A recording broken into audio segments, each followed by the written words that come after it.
स्वराज्य न्यूज मराठी, माझा हक्क माझं राज्य स्वराज्य। श्री दत्त जयंतीनिमित्त नाशिकच्या गोदाकाठावर वसलेल्या प्राचीन श्री एकमुखी दत्त मंदिरात आज सकाळपासूनच भाविक भक्तांची मोठी गर्दी पाहायला मिळाली। पवित्र दत्त जयंतीनिमित्त दर्शनासाठी नाशिकसह ग्रामीण भागातूनही भक्त मोठ्या संख्येने दाखल झाले। या निमित्ताने मंदिर परिसर आकर्षक फुलांच्या सजावटीने सजवण्यात आला असून दिवसभर विविध धार्मिक विधी, पूजन आणि मंत्रोच्चारांच्या ध्वनीने वातावरण पवित्र झाल्याचे जाणवले। शतकांपासून दत्त भक्तांसाठी हे मंदिर श्रद्धेचे प्राचीन आणि महत्त्वाचे केंद्र राहिले आहे। दत्त जयंतीनिमित्त येथील सर्व कार्यक्रम अत्यंत भक्तिभावाने पार पडत आहेत।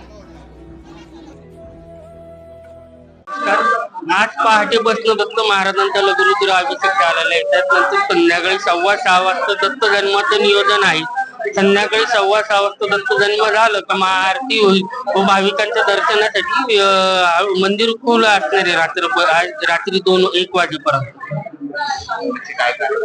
उद्या 8 तारखेला दत्त याग विश्वकल्याणार्थ दत्त महाराजांचा 1 दिवसाचा दत्त याग आहे। त्यानंतर 12 तारखेला महाप्रसादाचा कार्यक्रम आहे। 13 तारखेला सत्यदत्त महापूजा आणि कुलदेवतेचा गोंधळ असा कार्यक्रम होऊन उत्सवाची सांगता होईल।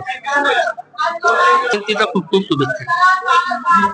27 तारखेपासून दत्त जन्मोत्सवाचे विविध कार्यक्रम भाविकांच्या सहभागात पार पडत आहेत।